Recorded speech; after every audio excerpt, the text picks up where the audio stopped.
Bom dia, irmãos. Nós estamos então na série de estudos a identidade presbiteriana e a aula de hoje é a soberania de Deus. Essa vai ser a primeira aula. Daqui a alguns domingos, como eu vou ao fim do mês, vai ter a segunda parte da aula.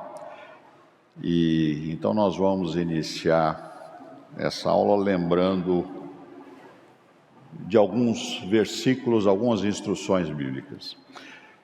Isso lá em Êxodo, como os irmãos lembram, lá no capítulo 3, quando Moisés foi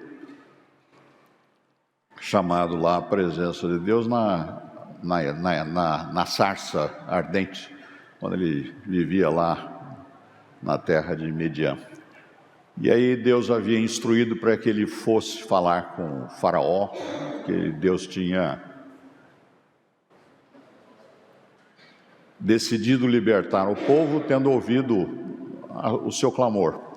E aí, naquele diálogo que nós conhecemos, Moisés recebeu a instrução, lembramos que um tanto relutante, e Deus então falou com ele.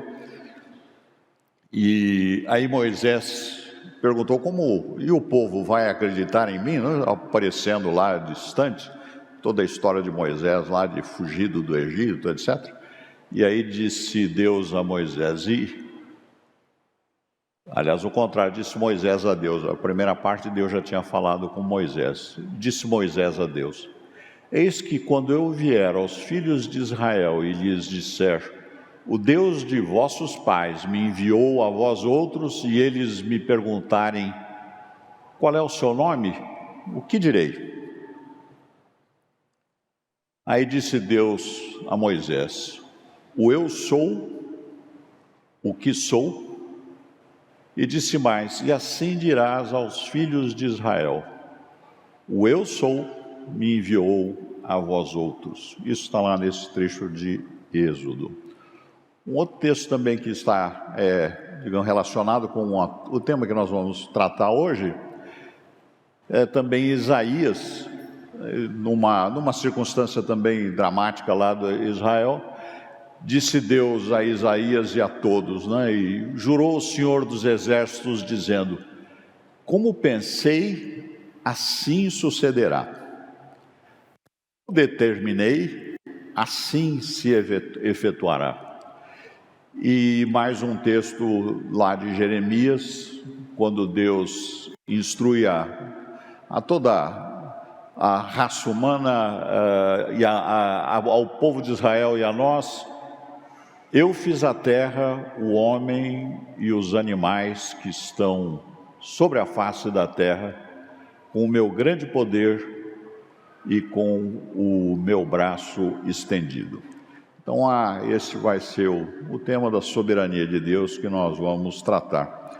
Então, nós vamos iniciar fazendo uma oração. Eu vou orar. Senhor Deus, soberano sobre toda a criação que é tua, da tua mão, tu a fizeste com todas as coisas que nela existem,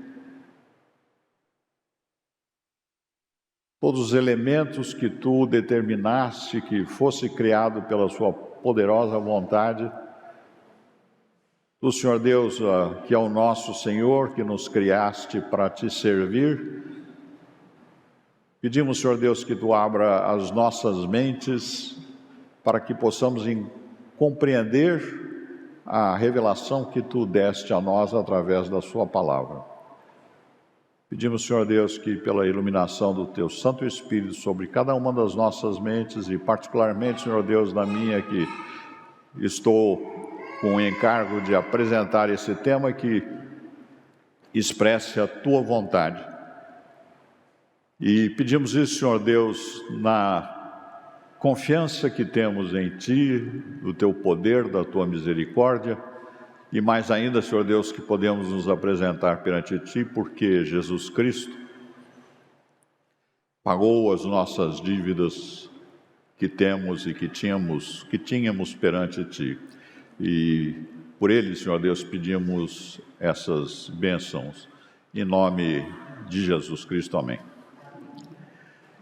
Então, esse é um elemento bastante importante da identidade presbiteriana, que é a soberania de Deus. Então, na soberania de Deus, os temas que eu vou tratar hoje são essencialmente esses três, sendo que é Deus supremo, é o ser Senhor supremo, Deus que é soberano, e soberano dividido em quatro temas, que é na criação, na providência, na redenção e no julgamento, e o Deus que é imutável. Isso faz parte da forma que podemos analisar a soberania de Deus. No fim do mês aí, eu creio que no último domingo do mês, nós vamos continuar tratando desse tema, e aí nós vamos tratar a soberania de Deus e a responsabilidade humana. Então, no evangelismo, na ética, na autoridade e poder civil e na existência do mal. Então, esses temas que possivelmente venham à tona durante o nosso debate, até mesmo que são correlacionados e nossos assuntos. Então, se, digamos, cair dentro desse grupo, provavelmente, então, nós podemos tratar no domingo, possivelmente do dia 27. Então, o referencial que nós temos, a questão referencial é bastante importante para todos nós sabemos, que o referencial orienta como nós raciocinamos, né? São as nossas premissas, o que é importante, né? Hoje, durante a leitura de um dos textos bíblicos, nós vimos lá quando Saul desobedeceu a ordem de Deus, ele se justificou dizendo que ele temia o povo. Então, assim, era o referencial dele. O referencial dele, ao invés de ser a ordem, as instruções de Deus, era a relação que ele tinha com o povo, né? Era digamos, bastante típico, uma relação do hoje, do século. E na nossa igreja aqui de Vila Guarani, na cidade de São Paulo, quando nós tratamos de qualquer tema, e tratando em particular do que Deus nos ensina e da revelação, a nossa referência é sempre a Bíblia, é só a Escritura, somente a Escritura é a nossa regra de fé e prática, e é a referência que nós usamos para todo o nosso raciocínio. Se estiver no texto bíblico e no contexto correto, aí nós aplicamos e usamos como analogia. Por outro lado, na sociedade que nós vivemos, na cultura humana, né, o que nós temos é o que se chama o politicamente correto, que é a expressão dominante de hoje, e o que deve ser ensinado e praticado por todas as pessoas, né, com bastante pressão de policiamento ideológico e comportamental, e esta politicamente correta, ela tem como referência o que surge da mente dos homens. E mente mutante, como nós sabemos, a mente dos homens, o pensamento do homem, o que é politicamente correto, vai se alterando com o passar do tempo. Então, no século, é uma das expressões que são bastante usadas quando nós vamos tratar da sociedade, o século, o hoje. No século, predomina o conceito que o novo é melhor do que o antigo, do que a coisa anterior. E isso nós sabemos compreendemos, porque existe um conceito dentro da nossa sociedade que o homem está em evolução, está progredindo no seu conhecimento. Então, tudo que é futuro e que é sequência deve ser melhor do que foi anterior, porque o homem está progredindo. O homem são o que são chamados na política os progressistas. Então, progressista é quem entende que o progresso, o desenvolvimento humano, ele é melhor do que qualquer coisa que vem do passado.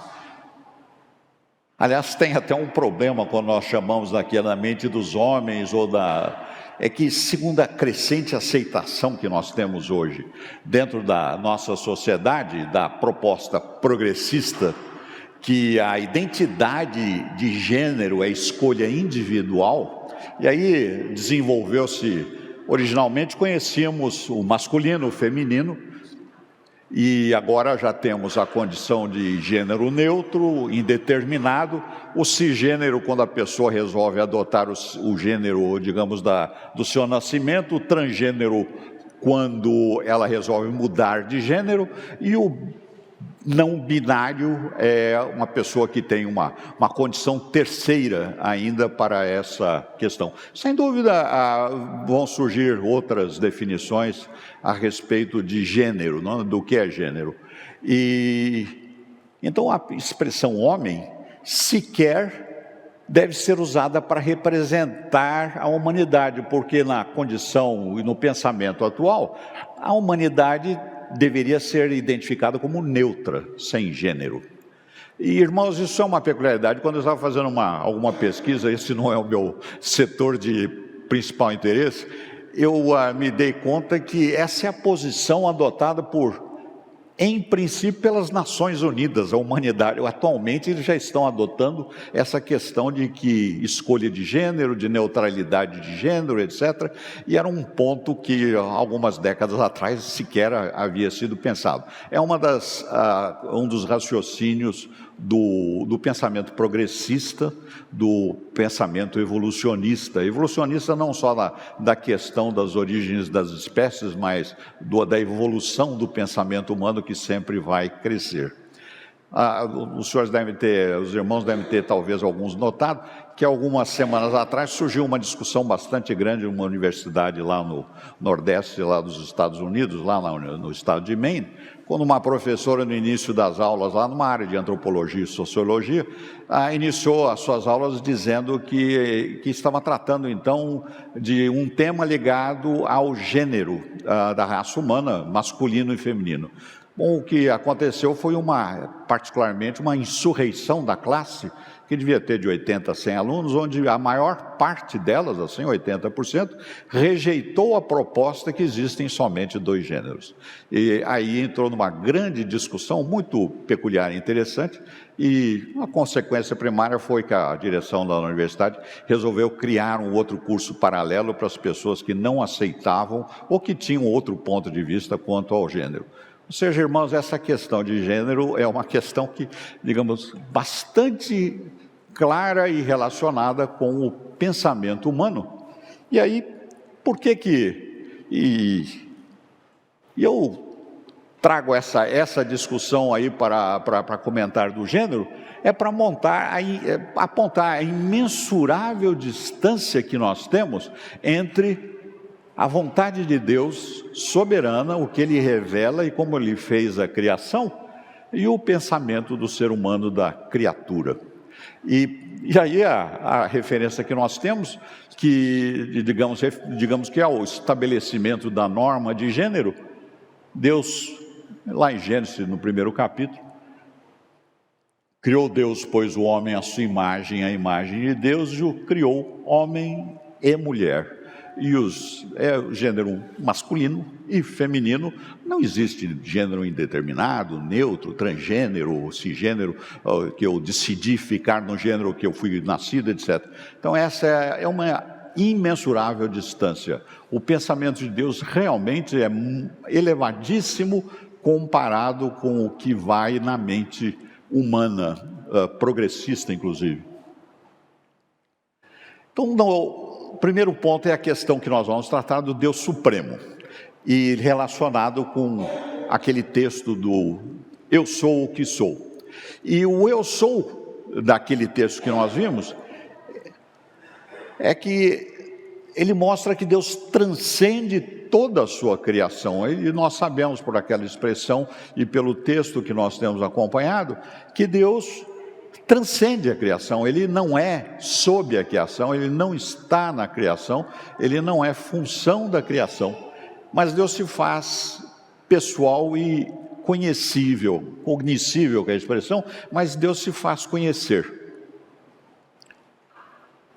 A nossa referência, a única referência de fé e prática e de conhecimento e o que é, digamos, a palavra mais contemporânea é a nossa cosmovisão, a visão do universo e de tudo que existe, é relacionado e submetido e submissa à Bíblia. E Deus se faz revelar através dos textos bíblicos. Fora da criação, que ele mostra para todos, mas na Bíblia ele se revela de maneira bastante explícita e mais ainda de forma que ele adota e utiliza elementos que nós possamos identificar dentro da nossa limitação de criatura. Nós não somos infinitamente conhecedores ou com uma mente infinita. A nossa mente é uma mente limitada, racional, e que progressivamente vai acumulando, digamos, informações e correlacionando, mas nós não temos, e Deus nos criou fazendo isso, nós não temos como presumir ou pretender acompanhar os pensamentos de Deus. Então Deus se faz conhecer através de elementos, inclusive muitas vezes através de expressões que nós podemos identificar em nós. Obviamente é uma forma de Deus se fazer conhecer usando os elementos que nós temos na nossa mente. E Deus tem muitos dos atributos que nós conhecemos e Ele usa esses atributos digamos, na sua criação, na sua ação do mundo. E Ele ativamente exerce todos. Um outro ponto que é bastante importante quando nós estamos falando aqui da pessoa de Deus, do ser Deus, quando nós estamos falando de Deus aqui, nós estamos sempre falando da Trindade. É Deus Pai, Deus Filho e Deus Espírito Santo. Este é o nosso Deus, e este Deus é que genericamente nós apresentamos aqui. Quando falamos a respeito de Deus, é o Pai, o Filho e o Espírito Santo. Nós sabemos que cada uma das pessoas, ela atua de maneira, vamos dizer, como diz o texto lá, dentro da economia divina, ou seja, da maneira de atuar de Deus dentro da sua absoluta e perfeita vontade, é que o Deus Pai atua em uma série de elementos. O Deus Filho em outros, é o nosso Redentor, o nosso Senhor, o nosso Salvador, e o Espírito Santo atua dentro digamos, do setor que a Trindade o direciona, e ele atua em nós, vive em nós, e nós conhecemos e somos iluminados pela ação do Espírito Santo. Então, alguns desses atributos, e nós não vamos tratar de todos eles, eu estou só lembrando. Então, o amor, eu pus aqui por ordem alfabética, não é por importância. Então, por exemplo, amor, autoexistência, eternidade, fidelidade, graciosidade, a imutabilidade, nós vamos mencionar isso no estudo, a infinitude, justiça, liberdade, misericórdia, onipotência, onipresença, onisciência, perfeição, retidão, santidade, soberania, que nós estamos tratando do tema, unidade e verdade, são alguns dos elementos que são chamados de atributos divinos, fazem parte da perfeição divina. Então nós temos que relembrar, nós não vamos tratar de todos os elementos, nós vamos dar atenção particular à soberania, e muito ligada à soberania, à imutabilidade de Deus.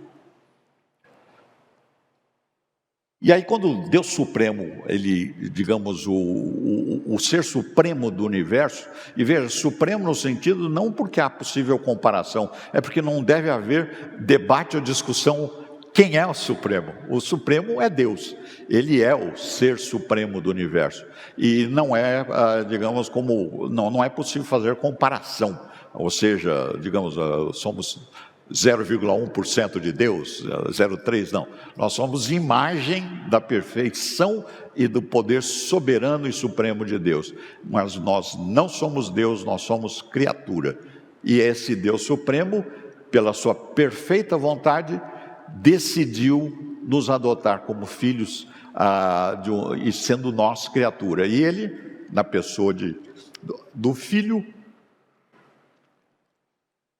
ainda se humilhou de maneira extraordinária, se fazendo homem e agindo e pagando perante o Pai toda a nossa dívida que nós temos por ser pecadores.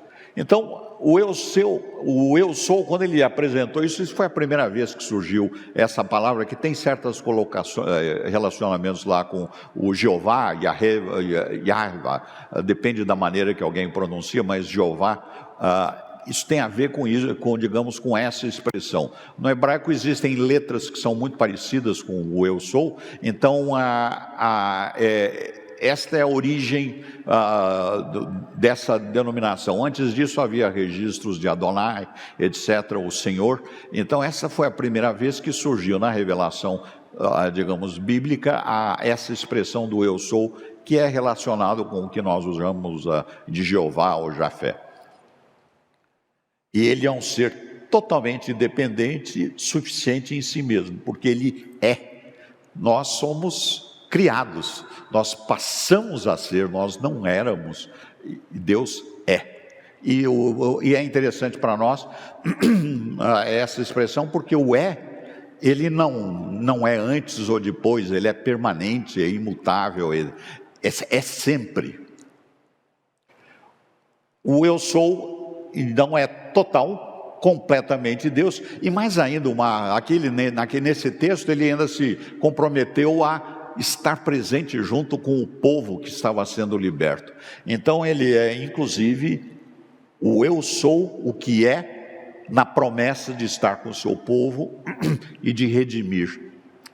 O eu sou é, então ele é imutável, ele é, ele não foi nem será, ele é. E o não permite mudança, porque não é uma limitação, mas é um estado, uma condição para nossa compreensão. Vejam, Deus não está no tempo, não está dependendo, Ele criou tudo isso, né? Deus transcende a isso, que é uma expressão que pode ser utilizada. Então, a condição de Deus Ele é imutável. E também o eu sou, essa é uma revelação que é culminante daquele Deus que é total e completamente Deus e existe em si mesmo. Ele não é criado, ele não tem nada que o antecede, não tem nada que o segue, ele é. E esses são pontos bastante importantes. Então, para nós, digamos, tem um texto que eu trouxe aqui, é que nós, confiando em Deus, em ti confiam os que conhecem o teu nome, porque tu, Senhor, não desampara os que te buscam. Conhecer o nome de Deus e compreender o que Ele está revelando para nós, aumenta a nossa confiança e fé em Deus. Então, conhecer os nomes de Deus e que Deus faz revelar é muito importante para a nossa compreensão e a nossa fé bem sustentada pela revelação de Deus. Aí eu tenho um ponto interessante. O Lutero todos nós conhecemos a história dele. Não sei se todos sabem que o pai do Lutero era um trabalhador de minas, ele era um minerador, né? Então era um indivíduo que estava, digamos, numa condição razoável de vida, mas não era um intelectual, né? E ele era um conhecedor até do que era disponível na época. E o Erasmo de Roterdã era um indivíduo, era um intelectual, um filósofo, um pensador, um teólogo, considerado um dos mais brilhantes da época, início do século XVI. Ele fez versão muito superior à tradução que tinha sido feita lá no século III, lá pelo Jerônimo, dos originais, enfim, causou até uma revolução intelectual, as informações que ele trouxe com a nova versão da Bíblia, digamos, para o grego, e também o ajuntamento que ele fez dos textos originais e a tradução para o latim. Então foi dos fundamentos que ajudaram os reformadores do século XVI a trabalhar com bons textos e dar as interpretações, as doutrinas, extrair as doutrinas corretas. O texto do Jerônimo tem muitas falhas. E esse Erasmo era respeitadíssimo. E o Lutero, como nós conhecemos, um indivíduo mais sanguíneo e mais direto, ele disse lá: as tuas ideias sobre Deus são demasiadamente humanas. Então foi uma crítica contundente, e ele estava certo, é isso mesmo. O Erasmo, inclusive, ele não se tem informação se ele aderiu à reforma, mas ele tinha muitos pensamentos bastante bastante distintos dos da época, dos tradicionais. E o que ele falou, que as suas ideias sobre Deus são demasiadas humanas, é uma crítica válida para a maioria da cristandade atual. A cristandade atual, ele desconhece o Deus da revelação bíblica. Então, e tem uma série de propostas. Em geral, digamos, é que Deus é movido por sentimentos, a analogia, sentimentos humanos parecidos com os nossos. Que a onipotência de Deus é uma certa força de expressão, porque até mesmo Satanás interfere nos planos de Deus e altera os planos de Deus. Aí vem que os planos e propósitos de Deus, eles estão sujeitos a mudanças e a reformas. Isso é a visão que nós temos da grande parte da cristandade, inclusive, particularmente, da Igreja Católica Romana, de grande parte das igrejas pentecostais, do movimento metodista arminiano, em grupos anglicanos, em grupos luteranos e, infelizmente, dentro da nossa igreja das denominações reformadas, porque muitas igrejas não seguem, se dizem presbiterianas, mas não seguem a instrução da palavra de Deus, a Sagrada Escritura será a nossa única regra de fé e prática, que com isso se desviam e entram nesse caminho do mundo, da interpretação. Eu não estou sequer mencionando que digamos, e nem pretendo, que não existam pessoas crentes em Jesus Cristo, salvas. Sim, não, a questão é como ela interpreta e como ela obedece a Deus, né? E mais ainda tem essa expressão que é muito frequente, que Deus não pode invadir essa fortaleza que é o livre-arbítrio. Isso é do homem, aliás não, né? Da pessoa, né? Não se deve usar no contexto social, digamos, o gênero, né?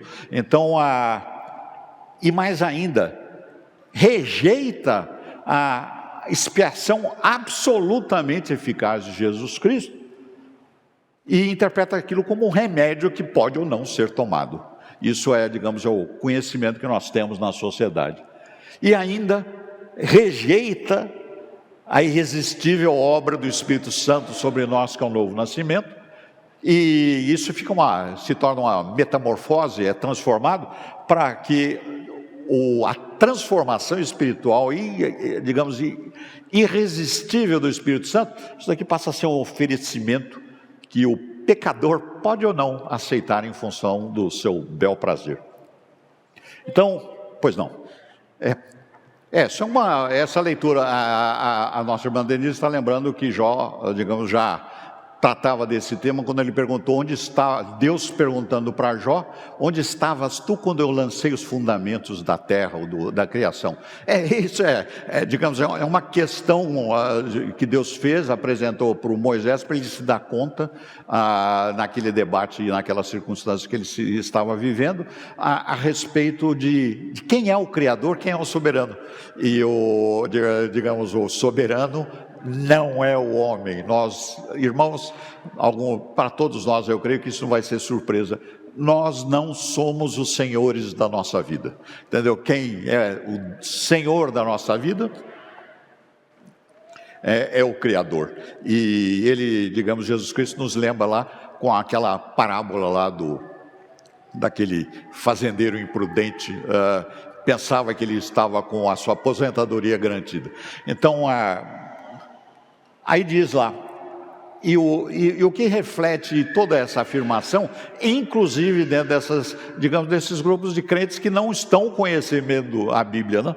Então os reis da terra se levantam, os príncipes conspiram contra o Senhor, contra o seu ungido, aqui falando de Jesus Cristo, dizendo: rompamos os seus laços e sacudamos de nós suas algemas. Aquelas afirmações que eu estava comentando antes, são todas uma tentativa de romper as algemas. Então, o Deus proposto do século, esse Deus que, digamos, que é com letra minúscula, ele não é o supremo soberano, ele revelado nas Escrituras, ele é um Deus cuja vontade pode ser impedida, cujos desígnios são frustrados, cujo propósito é derrotado. Ele não é nem divino, muito menos digno de culto. O Deus Supremo que nós adoramos e reconhecemos é o Deus que, um dos textos, né? proclamarei o decreto do Senhor. E ele me disse: tu és meu filho e hoje eu te gerei. Pede-me e eu te darei as nações por herança, as extremidades da terra por tua possessão. Com vara de ferro as regerá e as despedaçarás como um vaso de oleiro. O Deus verdadeiro é oleiro. Os homens são barro. E modelados nas suas mãos de Deus para formar vasos de honra ou desonra, como apraz a Deus. Então, o que acontece indo para esse tema daqueles 4 itens que nós vamos tratar sobre a soberania de Deus? No princípio, o primeiro deles é o que nós todos conhecemos. No princípio, Deus criou os céus e a terra. E aí nós temos, nesse primeiro capítulo, toda, a maravilhosa e misericordiosa e bondosa revelação de Deus, de como Ele apresenta a nós o que Ele fez para que nós possamos compreender. Isso aqui não foi um plano de construção. Aquilo lá não foi projeto de um engenheiro que diz, constrói dessa maneira. Não, isso aqui é uma explicação para nós, seres humanos limitados e com conhecimento bastante restrito do universo que Deus criou. Naquele momento, e aí nós introduzirmos variáveis, né? Para nós havia sequência, havia momento, havia um minuto após o outro. Deus criou o tempo, é criação, é obra do Senhor. Então, para nossa compreensão, o antes desse momento, não havia nada além de Deus. Deus havia e Deus é, Ele sempre é. Ele não será nem foi, no sentido de transformação ou de coisas que Ele está submetido. Nós somos, nesse instante, mas já o instante que eu acabei de falar já é passado. Já não sou mais aquilo que eu acabei de falar, não é porque eu já sou outra coisa. Então nós, além de Deus, não havia nada. E então, de alguma forma, houve aí matéria, espaço, tempo, energia, e eles vieram existir do nada. E essa expressão ex nihilo é uma expressão tradicional usada na teologia, que obviamente todos sabem, é do latim, né? Que quer dizer do nada, né? Do nada. E é uma expressão, Deus criou tudo do nada, e inclusive o tempo. E a vontade de criar veio inteiramente de Deus. Deus não está submetido a nenhuma outra situação. E existem lá alguns pensadores, filósofos, né? Que propõem lá que Deus tinha alguma necessidade de criar, né? Alguma coisa dentro de um setor da filosofia que chama metafísica, né? Ele tinha uma necessidade metafísica de criação. Necessidade, veja, irmãos, isso daí é uma extraordinária presunção dos nossos pensamentos humanos, que Deus necessita de alguma coisa, né? Então, Ele necessitava criar, por razões lá que os pensadores, registram. A execução foi inteiramente de Deus. Deus fez o mundo, Ele não precisou de nada, Ele executou. E a ação desta criação e execução foi absolutamente nada. Deus não necessita de nada. Deus é absolutamente suficiente em si mesmo, e Ele nos revela isso. Então, Deus é soberano na criação, e tudo quanto aprouve ao Senhor, Ele o fez, nos céus e na terra, no mar, em todos os abismos e no espaço, no universo, no cosmos, nos planetas, nas estrelas. Deus conhece cada estrela pelo seu nome. Então, é um texto que nós conhecemos da revelação bíblica. Então, no universo criado, toda a matéria, veja, tudo que é inanimado, o elétron, ele tem movimento, etc. Por exemplo, que nós chamamos de elétron, o próton, o átomo, ele é inanimado, ele não tem vida, ele se movimenta, ele existe. Mas tudo que é criado, inanimado, e todas as criaturas irracionais, falando aí peixe, baleia, digamos, mosquito, e aí boi, ovelha, etc., são irracionais, executam as ordens de Deus. E aí nós temos alguns exemplos lá. Então, lembrando, dos textos bíblicos, né? O Mar Vermelho lá. O Mar Vermelho, ele se abriu e as águas se levantaram como paredes eretas, assim, água, né? Ficaram... o texto diz que os judeus, e devem ser mais de 2 milhões de adultos, e mais as crianças, atravessaram sem molhar os pés, alguns provavelmente quilômetros de um istmo, de uma passagem marítima. E a água ficou como parede na lateral. Água, irmãos, nós conhecemos, não era gelo, nada disso. O caso que nós lembramos lá da rebelião, digamos, do início ali do povo no deserto, quando eles se rebelaram, porque Deus havia dado a instrução para, a partir daquele momento, a oferta, o culto, digamos, que devia ser feito, necessariamente tinha que ser através da tribo de Levi, os levitas. Até aquele ponto, quem oferecia sacrifícios eram os pais das famílias, os chefes da família. A partir daquele momento, Deus, a partir desse momento, desse início digamos, desse capítulo da aliança, agora somente os levitas, na ordem que eu determinei, vão fazer oferta do sacrifício para a minha glória e para pagamento dos pecados.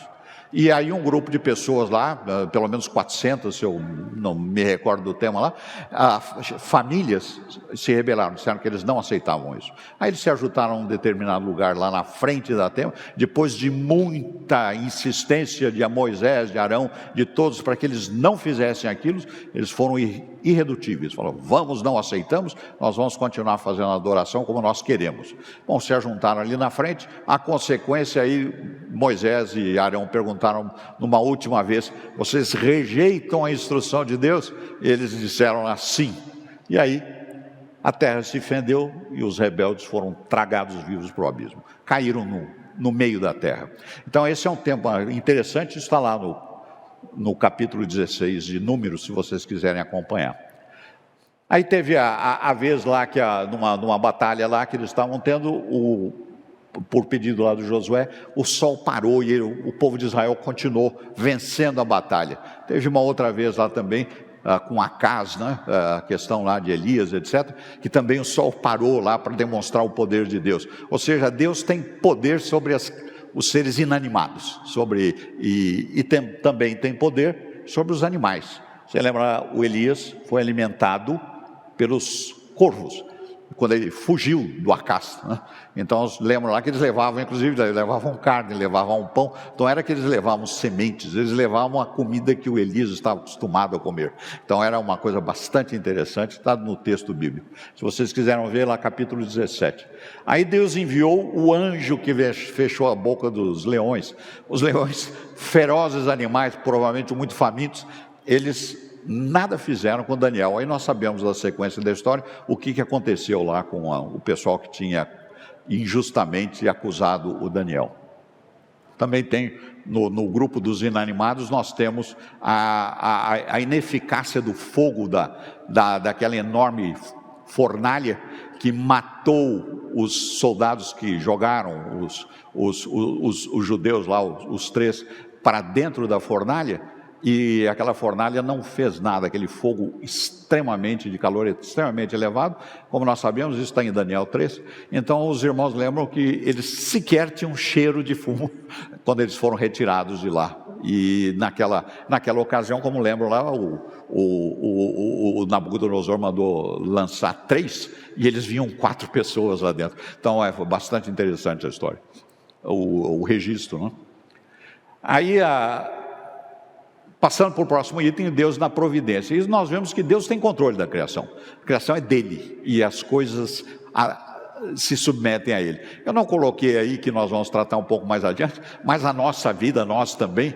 Quer dizer, irmãos, não tenham ilusão ou engano acreditando no mito que o ser humano determina cada um, né? Cada um faz a sua história. Quer dizer, lê do engano. A única coisa que nós determinamos e temos responsabilidade é a nossa rebelião contra Deus. A isso nós temos que prestar conta dos nossos pensamentos e das nossas intenções. E Deus é um juiz justo, e a pena dele vai ser bastante severa, inclusive já alertada e registrada. E aí tem um ponto que eu não vou tratar hoje, mas é muito interessante, é Deus falando de si mesmo. Eu formo a luz, crio as trevas, faço a paz, crio o mal. Eu, o Senhor, faço todas essas coisas. Destilai aos céus dessas alturas, e as nuvens chovam justiça. Abra-se a terra e produza a salvação, e juntamente com ela brote a justiça. Eu, o Senhor, as criei. Deus é soberano na providência. Providência que nós estamos falando é as coisas que acontecem no mundo, como elas acontecem, a sequência. Ou seja, a providência é porque Deus providenciou, não é alguma coisa que está acontecendo de maneira, como dizer, aleatória, não? Digamos, aliás, é até curioso o que diz, como nós, seres humanos, deturpamos, né? Então, a expressão hoje, digamos, antiga, Deus dará, significava absoluta incerteza. Ao contrário, Deus dará é absoluta certeza. Mas a expressão popular era essa: Deus dará e ninguém sabe o que vai acontecer. Pois não.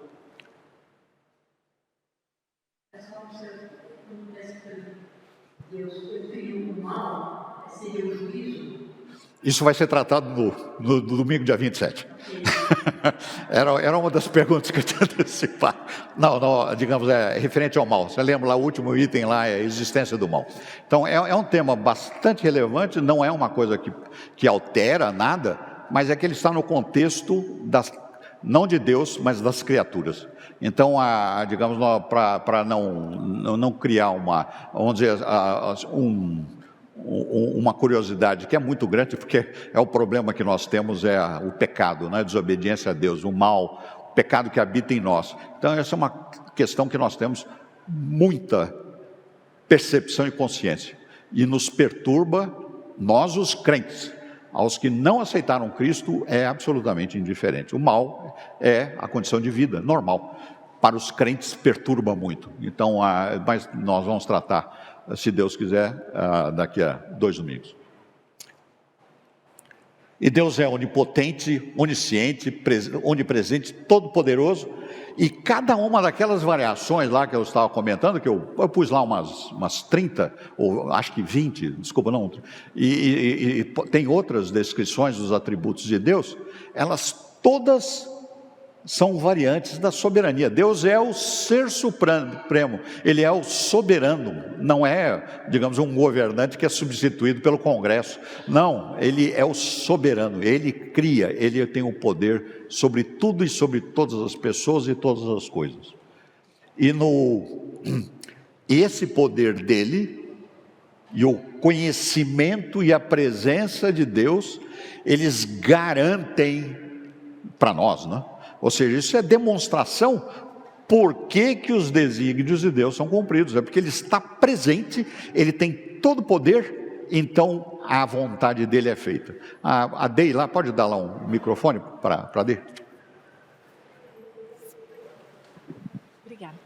Presbítero, eu queria saber qual a brecha ou qual versículo, enfim, que esses teólogos que são teístas abertos usam para desvalidar a onipotência de Deus, a onisciência de Deus.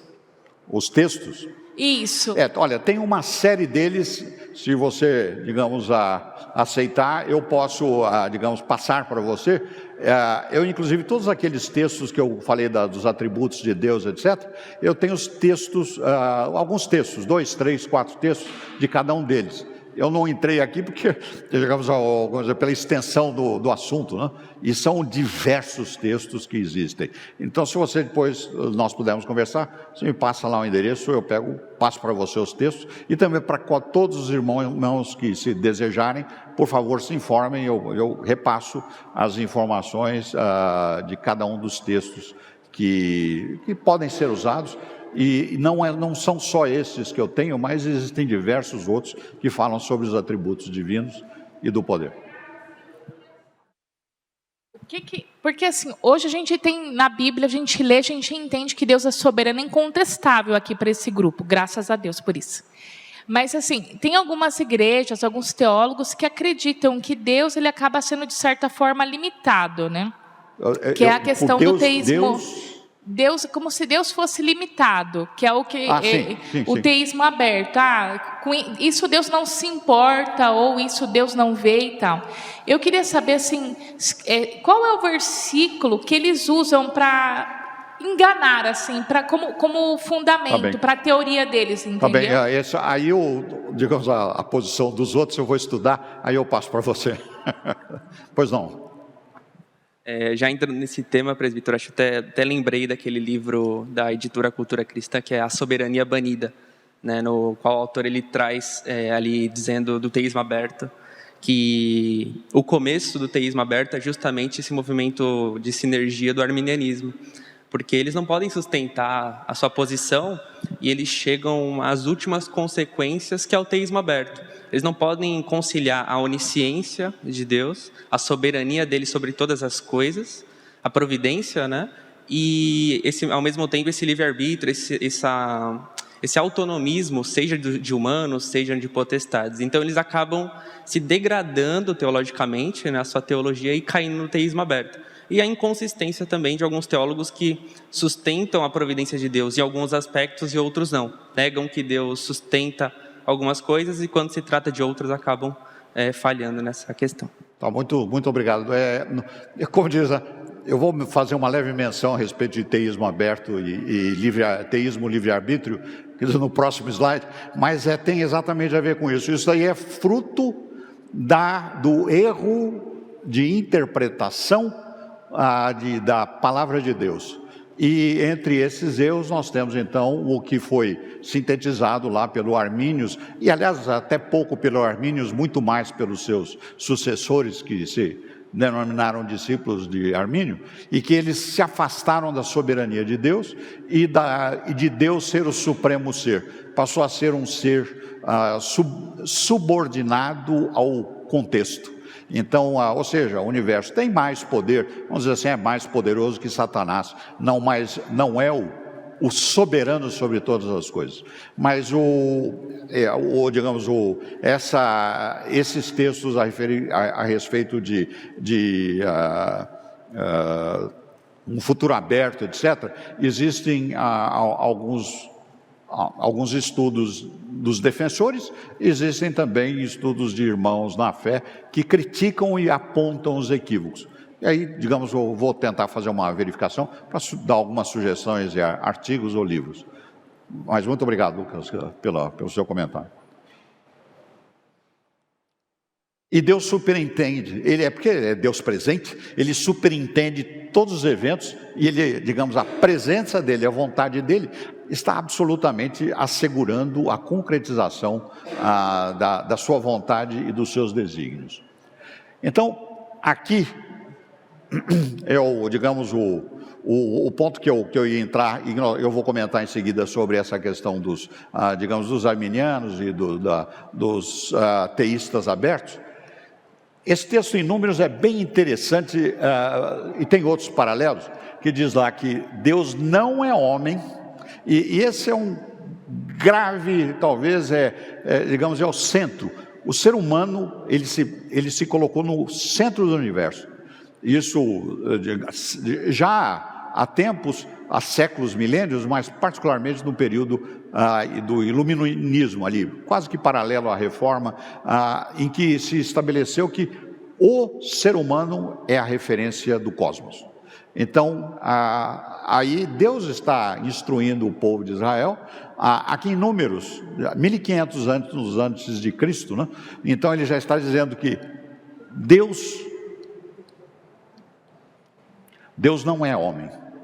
E como ele não é homem, ele não mente, ele não muda o seu pensamento, nem filho de homem para que se arrependa. Aí é um texto que vai ser importante no futuro, Deus não muda.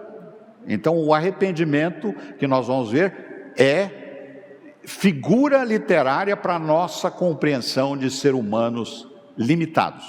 É o sentimento que nós temos quando nós nos damos conta de uma situação muito ruim e eventualmente que nós iniciamos.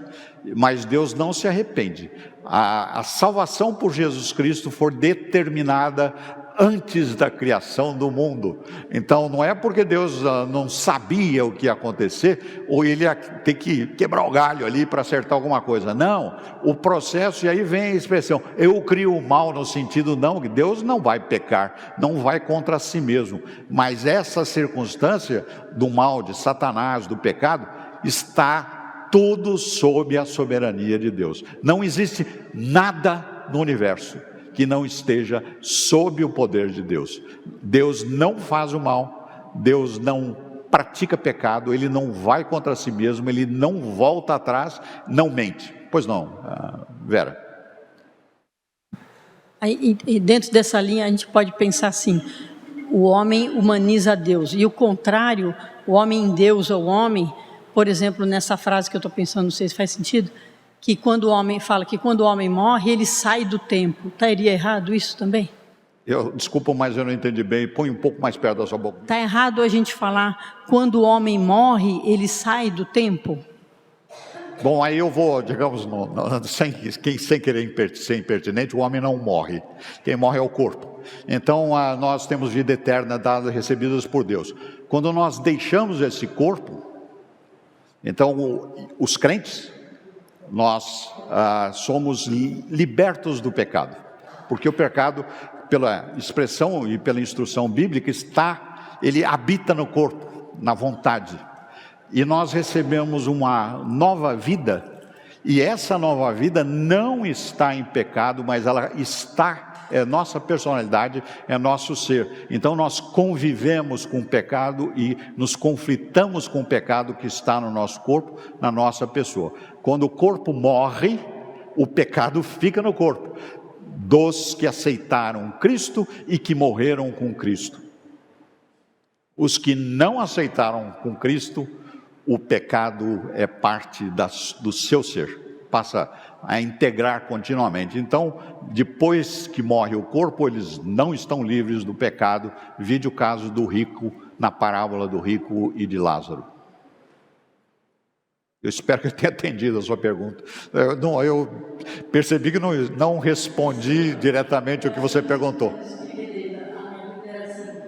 Existe essa frase, o homem, o corpo quando falece, né? O ser humano, o espírito sai do tempo para poder conviver com Deus. É um tema interessante, mas pelo que nós podemos ver pelas parábolas, existe um transcorrer de alguma coisa. Até mesmo no Apocalipse fala que os santos estavam clamando para Deus que concluísse a história. Bom, se eles estavam clamando é porque eles tinham percepção de transcorrer de tempo. Minha interpretação, veja bem, irmãos, aqui eu não sou nenhum Erasmo de Roterdã, quer dizer, passível às minhas conclusões de críticas, mas textos bíblicos demonstram Lázaro estava lá na companhia de Abrão, vivendo sem corpo, mas com existência. Ou seja, não existe um ponto de vista em que existe uma inanição, uma imobilidade, uma parada de tempo para os mortos. Pelo que eu sei, pelo que eu aprendi, não existe sustentação bíblica para esse ponto de vista. Pois não, Sidney. Vamos dizer que Deus se arrependeu de ter escolhido Saul? Esse é, digamos, outro ponto. Eu vou ler aqui, tem vários textos de arrependimento, Deus se arrependeu. Os dois principais, ou mais usados, são dos contemporâneos de Noé, lembra lá do dilúvio, e o de Saul. Os dois falam de Deus se arrepender. Mas o texto, como eu comento, isso é figura de expressão para a nossa compreensão. Ou seja, Deus tinha escolhido Davi Deus tinha escolhido que haveria rei em Israel, que eles lembram que Israel era dirigido pelos juízes. Tinha lá um governador que, digamos que era um juiz, né, o grande juiz, e eles quando tinham disputas muito graves, eles iam conversar com esse juiz, e o juiz, digamos, orando para Deus e conhecendo a lei de Deus, ele dava uma instrução. Aí eles quiseram imitar os povos pagãos em volta dele, porque o grande Deus de Israel é Deus o Senhor, e eles quiseram um Deus humano. Aí Deus pôs escolheu Esaú. Esaú seguiu este caminho, mas o que nós podemos perceber, ele tinha consciência, tinha instrução a respeito de Deus, mas ele não era obediente a Deus. Vários casos que nós ouvimos, e chegou num ponto tal que ele assumiu e ele fez o que aquele povo lá no Sinai tinha feito, dele ofereceu uma oferta. Diga, Deus foi misericordioso que não abriu uma fenda no chão e tragou Saul imediatamente, que era o que tinha acontecido com os outros. Ou seja, o arrependimento de Deus, como nós estamos, eu interpreto, seguindo aí pessoas mais sábias, né? É que é figura de linguagem para a nossa compreensão.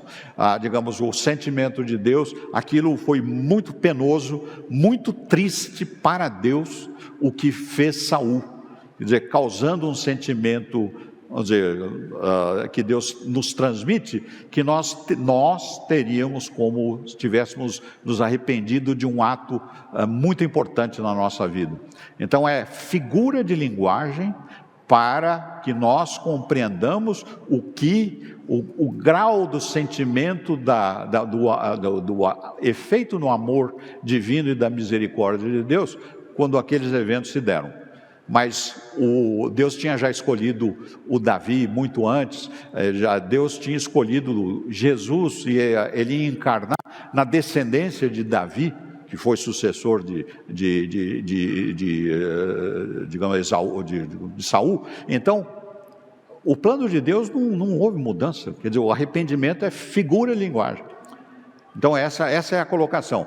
Então, muitas vezes nós precisamos, olhando o texto bíblico, olhar o contexto para entendermos o que está sendo explicado, e a literalidade da palavra tem que ser tomada com muito cuidado. Adicionalmente, a nossa versão em português não é no original. O original desse texto é em hebraico. Então, digamos, e a expressão hebraico não é idêntica em português, mas é análoga e pode ser usada.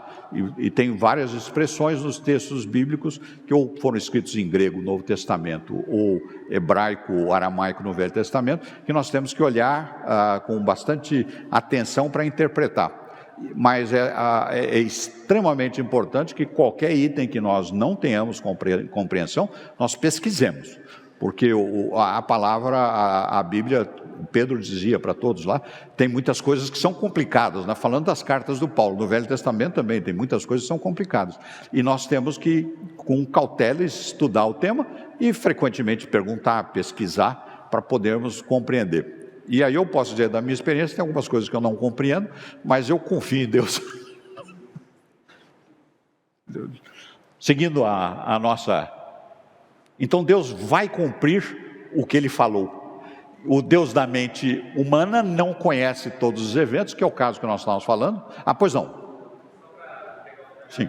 Depois interrompendo o senhor, só para essa questão do arrependimento, eu tinha visto recentemente aquele livro do Frame, né, A Doutrina de Deus. O Dr. Frame, ele fala dessa questão do arrependimento, da questão da imanência. Eu acho que enriquece bastante esse tema.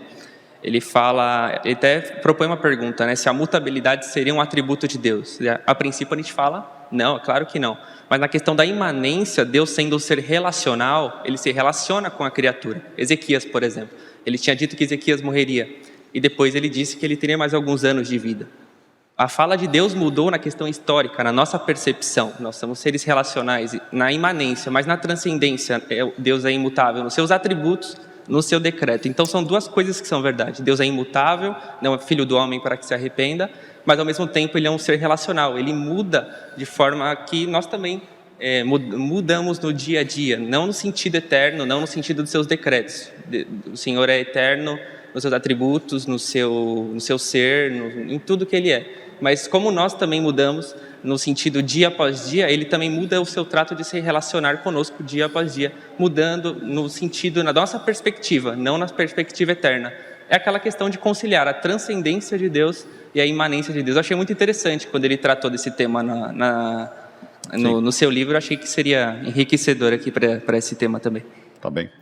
O que foi lembrado pelo nosso irmão foi a da transcendência e imanência, né? A transcendência é alguma coisa que é extra, transcende, digamos, o ambiente que nós temos percepção, e a imanência é aquilo que nós temos percepção no sentido que faz parte da nossa consciência. Então isso é imanente, é o que está presente, digamos, e que nós temos percepção de uma maneira ou de outra, seja visual, intelectual, emocional.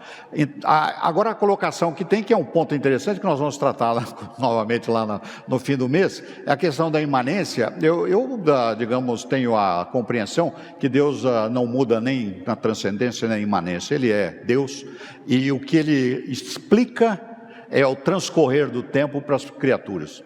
Então, não é Deus que muda, é que Deus explica e apresenta para a criatura o que transcorre no tempo, e que frequentemente Deus dá ordem e alguém desobedece, e aquela pessoa não é, digamos, tragada por uma fenda.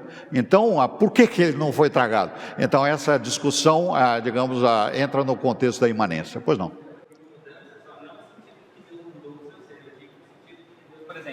Estava favorável, né, ao povo, o povo transgrediu e agora ele está desfavorável. Foi uma mudança de favorável para desfavorável, mas não foi uma mudança na eternidade. Aquilo estava decretado que Deus faria aquilo. É nesse sentido. Eu, digamos, na minha, digamos, tosca percepção, então a colocação, eu acho que ele está, ou digamos, está sendo lembrado particularmente da imanência, nessa questão de arrependimento. Então é bastante ligado a questão de arrependimento com o contexto que nós vivemos, não com o plano de Deus, então, que é o transcendente. Então o transcendente é fora da história, digamos, no contexto. O imanente é na história, a sequência de fatos. Então ocorrem fatos que são aparentemente conflitantes com o plano. Mas é para nós, que nós temos o plano sequencial, não é um fato após o outro. Mas devo confessar, o meu forte não é filosofia, nem, digamos, teologia mais profunda, né? Eu acompanho as coisas, digamos, mais do cotidiano. Mas seguindo. Então os teístas abertos que foi trazido aqui, teísta aberto ou teísta de livre-arbítrio, eles defendem um futuro aberto. E o grupo arminiano está absolutamente integrado dentro desse grupo aqui. Teísta é que tem um Deus, é um Criador. O deísta é que tem um ser criador, Deus, mas o deísta até defende que esse ser se abandonou a criação. O teísta acredita que tem um Deus, que é ser. Mas eles não são cristãos necessariamente. O muçulmano também é teísta. E Deus não conhece tudo, quer dizer, aí entra essa discussão que nós estávamos tendo. Ele não conhece tudo, ele vai ajustando o seu plano, ele tem um plano maior, ele tem poder e ele vai ajustando o seu plano. E parece que, digamos, essa é a posição que eles adotam para o Deus Senhor, o Eu Sou.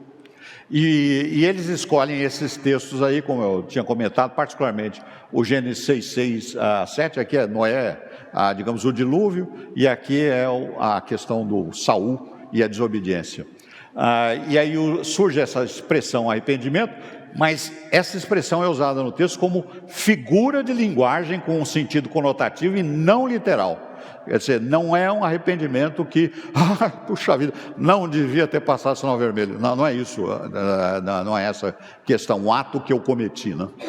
Então, arrependimento de algo que eu fiz, não é arrependimento que é algo que Deus fez. É o sentimento que nós temos quando nós nos damos conta que erramos, mas Deus não erra. Então, é aquele sentimento forte, triste que esse fato aconteceu, mas não muda a condição de Deus ter estabelecido eu faço a luz, eu faço, digamos, a escuridão e o mal. Então, aí nós vamos seguir mais adiante. E isso é uma acomodação, que é uma expressão, digamos, mais frequente, e para compreensão humana, e não muda a vontade de Deus.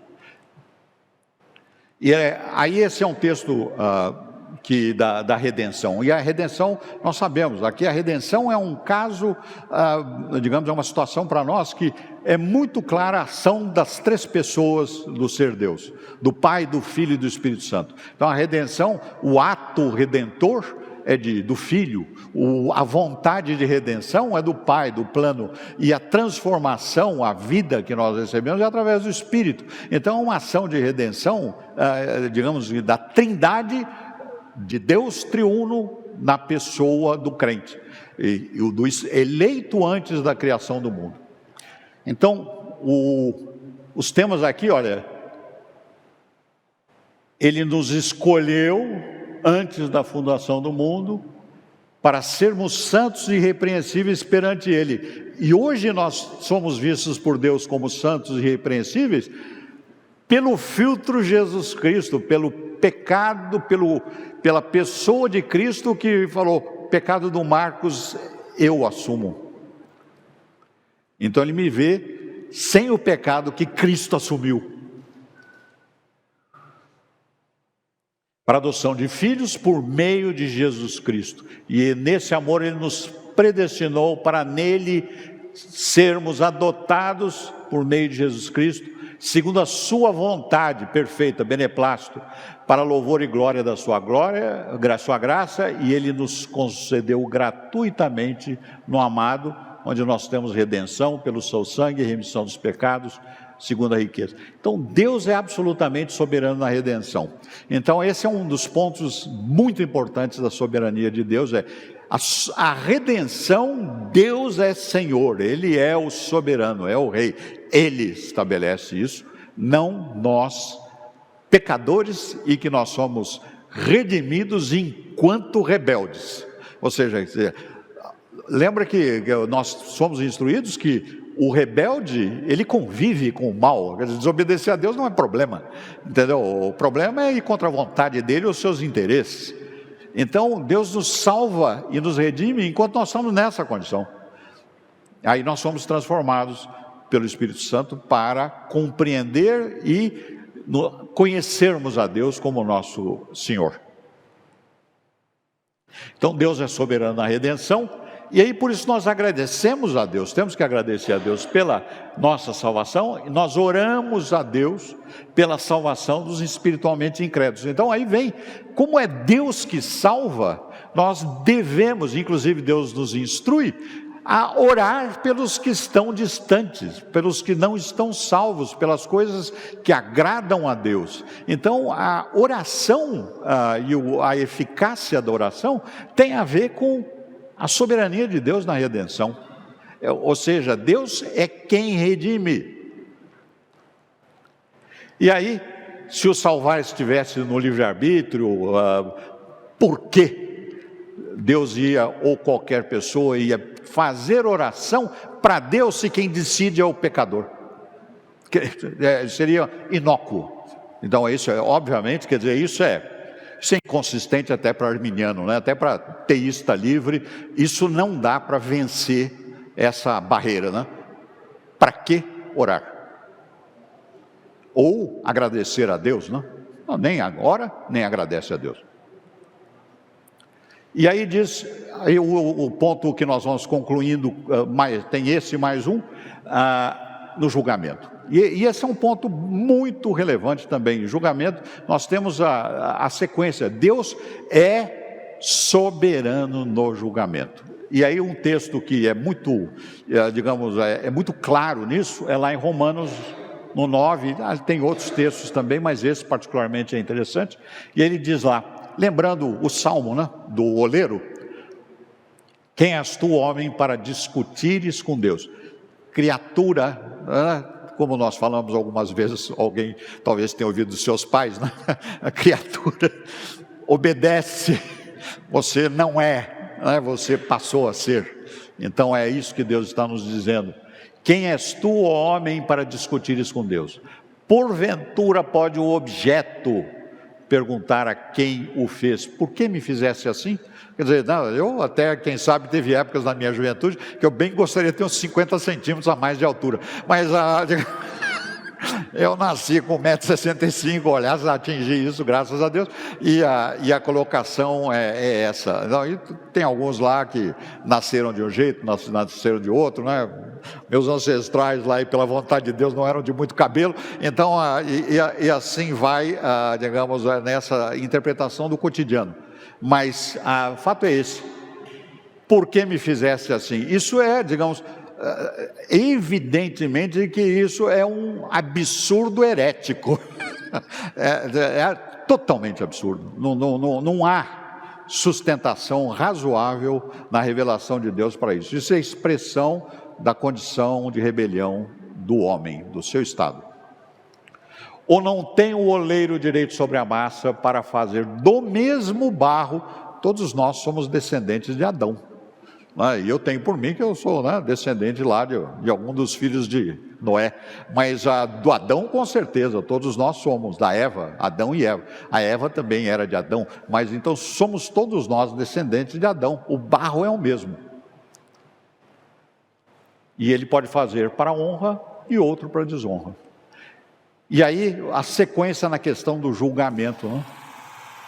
Logo tem ele misericórdia de quem ele, Deus, quer, e também endurece a quem lhe apraz. Ou seja, caso tradicional, Faraó do Egito. Deus falou para Moisés naquele trecho lá do que nós estamos vendo lá do capítulo 3 de Êxodo. Ele falou assim: eu conheço o Faraó e eu vou endurecer o coração dele, e eu vou trazer as provas e ele não vai aceitar. Então, e tem outros textos a mais, né, que vou endurecer o coração de um ou de outro. Então a colocação de Deus é Senhor sobre todas as criaturas racionais e irracionais. E aí eu estendo: Deus é Senhor sobre as criaturas celestiais também. Não existe área da criação ou de tudo que há que não esteja subalterno à vontade de Deus. Deus é soberano, Ele é o que diz eu sou. Então é o único ser, Ele é o Todo-Poderoso. Então essa daqui são passagens extremamente contundentes, não? E que revelam a soberania de Deus na eleição, na reprovação e no julgamento. Então a eleição é um ato gracioso, soberano, demonstrando a glória e o amor de Deus, porque, irmãos, como é exaustivamente demonstrado, todos nós merecemos a condenação no julgamento, sem exceção, por herança e por ação. Quer dizer, nós recebemos esse vírus, digamos, essa alteração de comportamento de DNA no nosso organismo, do nosso pai Adão, e nós seguimos, nós progredimos no pecado, né? E aí o texto mais adiante em Romanos, que diz que por dele, por meio dele e para ele são todas as coisas. É para Deus, é por Deus, é para Deus. E então para ele, Deus, toda a glória eternamente. Aí um último item que nós vamos ver é que Deus é imutável. Então esse é um ponto extremamente importante. E para nós, Ele é a rocha. Novamente uma figura, né? Deus não é rocha, né? Deus criou a rocha, mas para nós é a figura que nos expressa muito bem alguma coisa segura, firme. É uma grande rocha, aquilo é inabalável, né? E o arrependimento é algo que nos perturba muito. Então são duas analogias que os textos usam, que Deus inspirou, moveu os escritores para que eles usassem naquelas condições e nós pudéssemos compreender a mensagem, né, a figura que Deus está passando para nós a respeito das duas circunstâncias. Então Deus é a rocha. Então e as suas obras são perfeitas, porque todos os seus caminhos são juízo. Juízo aí é cumprimento perfeito da vontade de Deus, né? Isso é juízo, digamos, o comportamento correto é nós decidirmos fazer a vontade de Deus. Deus é fidelidade, não há nele injustiça, é justo e reto. E Deus comparando a uma rocha, né? Então ele permanece inamovível ou imóvel. Inamovível é que tem a ver que nada o move, né, de fora. Ele por si é firme. Então nenhuma coisa externa, vento, terremoto, tal, nada mexe com a pessoa e com a vontade de Deus. E quando, no caso aqui, ele está falando a respeito de um oceano lá, de uma situação, e a água em volta circundante está sempre em oscilação. E isso aqui é uma figura muito feliz quando ele usa essa questão, porque assim são todas as criaturas em volta de Deus. Todos nós somos como água se mexendo o tempo inteiro. Nós não somos rocha, nós somos incertos, nós mudamos de posição, nós mudamos de vontade, né? Nós, como diz os nossos pensadores contemporâneos, nós evoluímos, nós somos progressistas. Não, nós estamos mudando de posição porque nós nos rebelamos contra a vontade de Deus e sempre é necessário, então, achar uma nova posição para nos justificar. Deus é imutável, não tem princípio, não tem fim e não muda. Isso é bastante importante. E nós sabemos, como Deus revela, que toda boa dádiva, todo dom perfeito são lá do alto, descendo do Pai das luzes, em quem não pode existir variação ou sombra de mudança. E o Criador se distingue das criaturas através disso, né? Não só disso, mas inclusive disso. Deus é perpetuamente o mesmo, não sujeito a mudanças em seu ser, em seus atributos, em suas determinações. Em Deus nós temos firme consolação. Então aí há algumas referências. Bom, irmãos, então, perguntas a mais?